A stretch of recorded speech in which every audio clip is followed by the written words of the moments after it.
¿Qué tal? Soy Liliana David y me da muchísimo gusto saludarlos en esta nueva emisión de Latinoamérica en Contexto, en la cual hablaremos de un acontecimiento histórico del que hemos sido testigos, ya que en Colombia el ex guerrillero Gustavo Petro ha asumido el cargo como primer presidente de izquierdas en la historia de dicho país latinoamericano y a su lado también Francia Márquez, la primera vicepresidenta de afrodescendencia.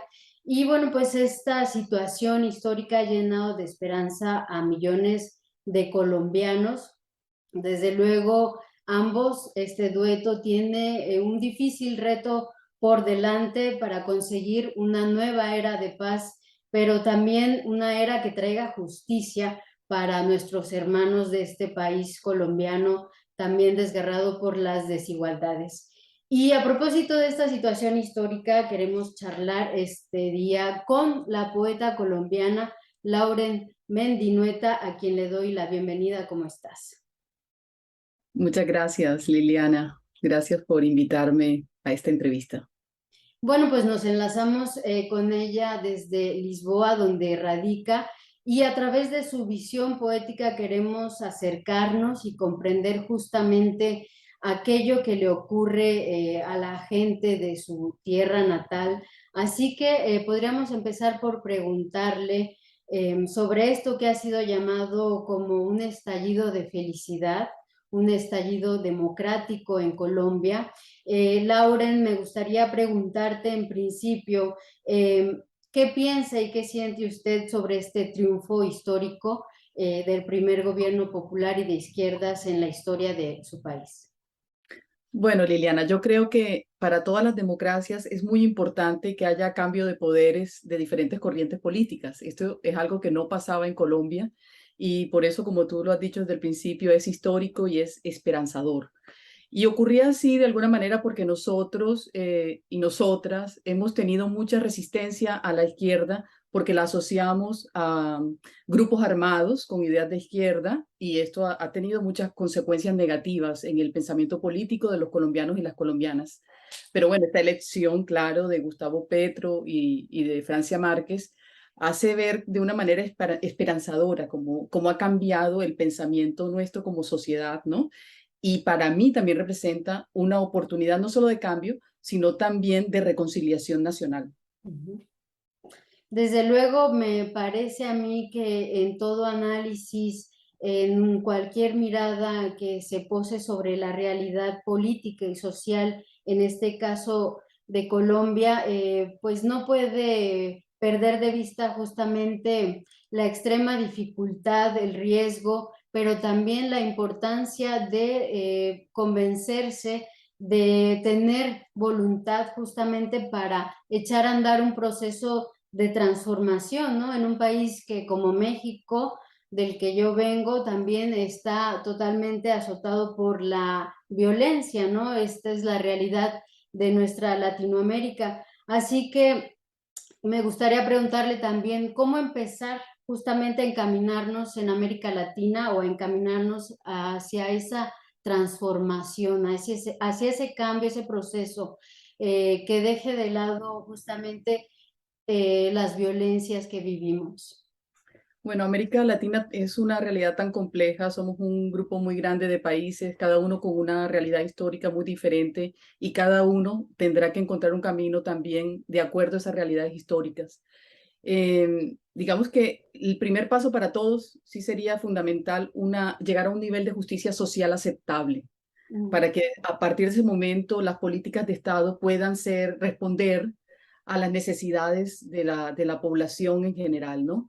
Ujú. En Colombia en particular, en mi país, estamos viviendo un momento histórico muy, muy importante, no solo por la subida al poder de Gustavo Petro y Francia Márquez, sino también porque, recuerdas, el 28 de junio pasado se entregaron ya todo el informe final de la Comisión de la Verdad. Esto fue algo muy importante que tiene que ver con la firma de la paz con el grupo armado de las FARC-EP y fueron años de trabajo, de recopilación de testimonios, de escuchar ambas partes, ¿no? Victimarios y víctimas, para llegar a una especie de reconciliación nacional.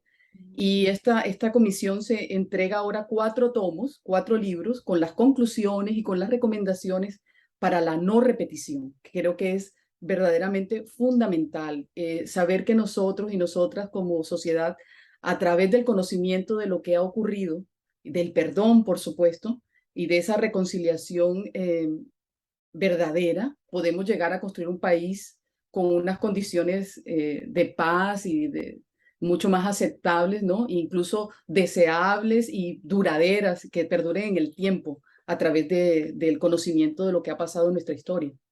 Claro, y justamente queriendo acercarnos a ese proceso desde la historia colectiva, pero también desde la historia personal, y qué mejor desde la experiencia de una poeta como usted. Pues yo creo que en su obra, en este caso la que conozco, titulada Libre en la jaula, que además me parece muy apropiado ese título, muy metafórico, ¿no? Para hablar de justamente de una realidad como la de Latinoamérica con esas complejidades que dice, ¿no? Libre en la jaula, que publicó en 2020. Allí en esa obra usted escribe unos poemas como, los voy a enumerar: Los circos de pueblo, Lo que en verdad pesa, o Carta enviada por una amiga desde el pasado próximo. Me parece que en cada uno de estos se escucha un eco de esa historia de la Colombia históricamente excluida, violentada, empobrecida. ¿Usted lo siente así? Es algo que a mí también me toca, ¿no? Como viniendo de México, esa poesía que usted escribe ahí. Bueno, esos poemas, ese libro Libre en la jaula, que es en realidad es una antología de descarga gratuita, que se puede descargar gratuitamente en internet. Esos poemas en particular hacen parte de este libro que se titula Una visita al Museo de Historia Natural y otros poemas, que es un libro en el que en un capítulo entero yo he querido poetizar de alguna manera esas experiencias de violencia que he vivido en Colombia, ¿no? De manera muy personal. Pero bueno, tú sabes que el tema de la violencia es recurrente en la poesía de los poetas y las poetas colombianas, ¿no? No sé, acuérdate, por ejemplo, del Canto de las Moscas, de María Mercedes Carranza, donde ella poetiza unas masacres en Colombia con unos poemas muy breves, muy contundentes, desgarradores. Y hay un libro también de Anabel Torres, que se conoce poco en Colombia porque fue publicado en España, Poemas de la Guerra, y así puedo mencionarte muchísimos ejemplos, ¿no? De esta poesía de carácter social. Pero de pronto para ilustrarlo, me gustaría leerte un poema muy breve también de Por este favor. libro de una visita al Museo de Historia Natural. Motivos de exilio, violencia, alimaña parlante, llamaste sapo a mi hijo, prostituiste a mi hija, desapareciste a mi padre, crucificaste el corazón de mi hermano, escupiste la cara enlutada de mi madre, comadreja inmunda, me obligaste a irme, cerraste con 7 llaves la puerta y mutilaste mis piernas del regreso. Sí, este poema precisamente habla de lo que ya mencionábamos, ¿no? La violencia que incluso las mujeres vivimos. Este tema yo también lo he trabajado en las anteriores entrevistas de esta serie, y pues justamente con la voz de una poeta como usted, que hay que decirlo, ha sido premiada, sobre todo aquí en España, ¿no? Recibió en 2007 el reconocimiento como poeta de premio joven, ¿no? Con el premio de Martín García Ramos en 2007 por su obra Vocación Suspendida. Y justamente podemos en estos poemas que ya señalaba encontrar esa voz de la realidad colombiana, que es también la realidad latinoamericana. Y a partir de eso también me gustaría preguntarle, ¿qué diría Laura en torno al necesario camino que debería de trazarse, ¿no? Hacia nuevas formas de convivencia entre el colectivo, entre la sociedad, justamente contra esas violencias que destruyen, que están destruyendo pueblos enteros, ¿no? yo sé que la poesía ni los poetas tienen fórmulas ni recetas, pero me parece que sí nos permiten visibilizar y nos permiten también a futuro comprender justamente una manera distinta de relacionarnos, de abrir caminos o formas diversas de transformación tanto individual como colectiva. No sé usted qué piensa. Bueno, la poesía, pero no solo la poesía, no todas las formas del arte y de la cultura pueden jugar un papel muy importante en la construcción de una sociedad más pacífica, ¿no? Ujú. Hace poco veía yo en Instagram un video de nuestra ministra, nuestra nueva ministra de Cultura, Patricia Ariza, que es dramaturga, ella es dramaturga, ella es actriz, es también poeta, y esta mujer decía con toda la convicción que el Ministerio de Cultura debe ser un ministerio de las culturas, o sea, un lugar realmente mucho más incluyente, más abierto, ¿no? En el que vamos a construir y con el que vamos a construir una cultura de la paz y por la vida. Ella decía también, una paz que no se canta es una paz que demora en llegar. Esas palabras me tocaron y me han quedado dando vueltas en la cabeza, ¿no? Porque me parece fundamental que comencemos también a cantarle a esa paz. Es decir, yo sé que la poesía no es el medio transformador inmediato. Por supuesto, se necesitan políticas de Estado, se necesita realmente voluntad, ¿no? Voluntad de toda una nación. Pero la poesía sirve para ir recogiendo también ese pensamiento, ese sentimiento y para dejarlo para la memoria. Porque fíjate, no podemos nada más, lo que no se escribe y lo que no queda en los libros parece que más fácilmente se diluye, ¿no? Y sin embargo, aquello que va quedando escrito tiene una fuerza y un poder de trascendencia en el tiempo. Entonces, bueno, esperemos que las nuevas políticas también de la cultura en Colombia puedan ayudarnos a alcanzar esos cambios tan anhelados, ¿no? Que nosotros necesitamos como sociedad. Totalmente de acuerdo. También me hace pensar justamente en la necesidad de recuperar la memoria. Y ya decíamos al principio de esta conversación, ¿no? Quienes también hablan sobre el momento histórico en Colombia lo han definido como con la llegada de Petro hacia un proceso, un momento catalizador, ellos dicen de un momento gaitanista, en clara alusión a este que fue un político también muy destacado y muy influyente de su país, ¿no? A finales de los años 40.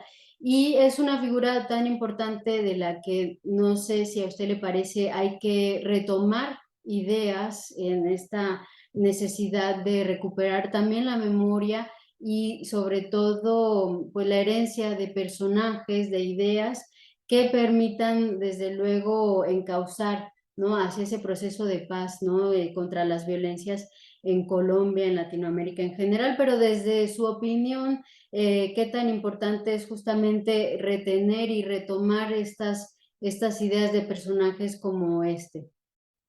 Bueno, yo creo que esta relación que se ha querido establecer entre Petro y Gaitán se debe sobre todo a una necesidad que tenemos nosotros de, digamos, de marcar esto como una oportunidad histórica, porque con el magnicidio de Gaitán nosotros como colombianos sentimos que habíamos perdido una gran oportunidad para el cambio, ¿no? De hecho, a mí me sorprende mucho cuando leemos los discursos de Gaitán en los años 40 que él ya reclamaba la paz para Colombia. Es decir, nosotros venimos arrastrando durante un siglo de violencias ininterrumpidas un deseo y digamos, una voluntad de paz que parece que se ve truncada cada vez que hay intentos de cambio, ¿no? Por eso es tan importante para nosotros colombianos la imagen de un político como Galán, ¿no? Que asesinado en el año de 1948 su muerte, aunque él proclamaba en sus discursos que estaba dispuesto a morir para instaurar una paz duradera en Colombia, su muerte lo que hace es desatar una era de violencia enorme. O sea, lo que de hecho en la historia de Colombia se conoce como la violencia, ¿no? Con B mayúscula.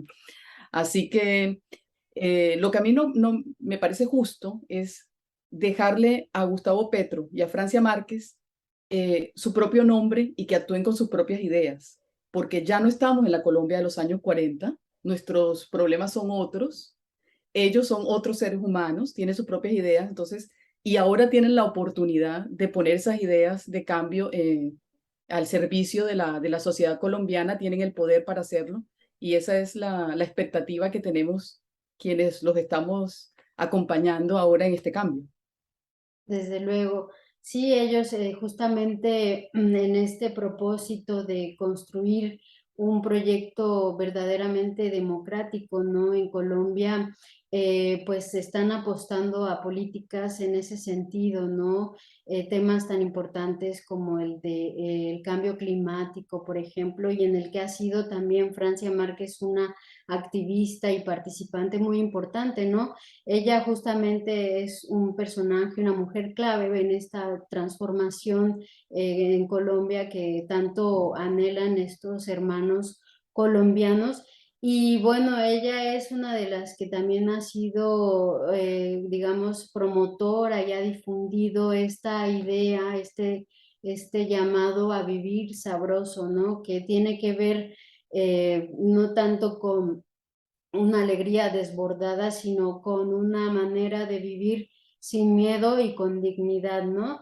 En ese sentido, ¿usted qué diría, Lauren, con respecto a esta búsqueda de un proceso, de un anhelo de llegar a soñar así, de cambiar el país colombiano hacia ese momento? ¿Esto es una utopía o realmente es posible? ¿Usted qué piensa?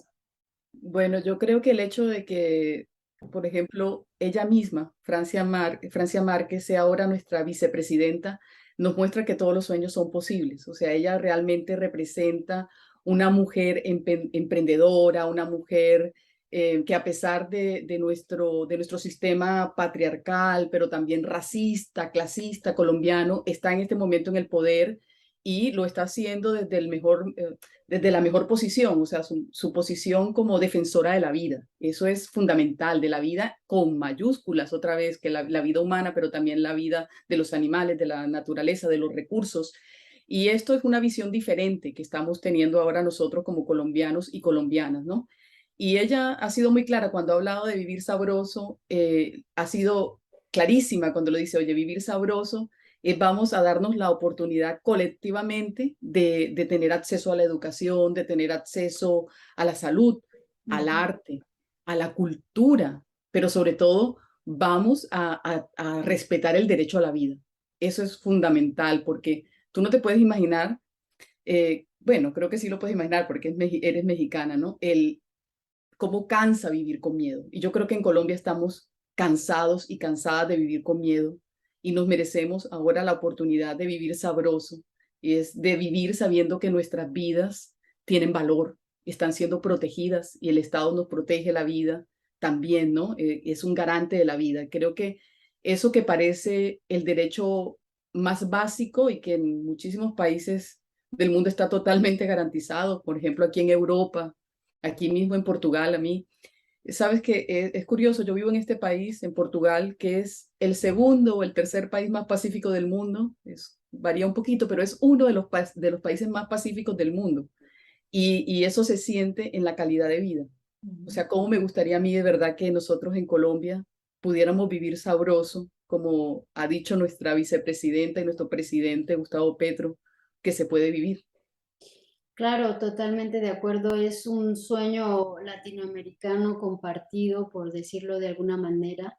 Esas esperanzas, ese sueño de vivir un proceso de paz sin violencias, yo creo que es el más alto objetivo que por lo menos también en México se aspira, ¿no? Los ciudadanos aspiran a eso, a vivir tranquilo, a vivir sabroso, con dignidad, con justicia. Desde luego, esta es una lucha que viene desde abajo, desde los pueblos originarios y en Colombia también ocurre de esta manera, es algo que compartimos y Francia Márquez es justamente una portavoz de estas luchas, ¿no? De estas luchas populares, de estas causas por el pueblo, en defensa del pueblo. Y pues, Lauren, me gustaría para cerrar esta conversación que nos leyera otro fragmento de esa poesía con guiño social que además al leerla y escucharla, pues sí que nos deja justamente una semilla allí de reflexión. Muchas gracias. Voy a leer un poema, es también un poema breve. Aquí y allá, en el recuerdo, en la realidad. Cuando miro hacia atrás, hacia los años primeros de mi juventud, veo el Danubio, la finca de mis abuelos, sus naranjales, el arroyo, la capilla en la que no se casó nadie, el pozo, la sierra, el gato montés con sus ojos esmeralda, la gruta, el murciélago muerto que enterré con mis primos, la mecedora de mi abuela en el portal de la casa. Detrás de todo eso, enloquecida, irritada, resuelta, la violencia. Siempre ella, corriendo hacia nosotros como una yegua desbocada. Muchísimas gracias, Lauren. Pues nosotros desde aquí, desde Latinoamérica en Contexto, desde este enlace con Lauren Mendinoeta en Lisboa y desde Madrid queremos enviar justamente un abrazo a todos nuestros hermanos colombianos, a nuestras hermanas, para que este sueño se haga justamente realidad de manera sostenida y constante y que contagie a Latinoamérica de esa esperanza de vivir sabroso. Muchísimas gracias, Lauren, por este momento, por compartir con nosotros aquí en Latinoamérica en Contexto. Gracias a ti, Liliana. Un abrazo muy fuerte para todos los hermanos y hermanas latinoamericanos y especialmente para mis compatriotas en Colombia. Así sea. Y pues les agradecemos a todos ustedes por haber estado en esta emisión y los esperamos como siempre aquí en el canal de Contexto. Hasta la próxima. Muchísimas gracias por su atención y su escucha.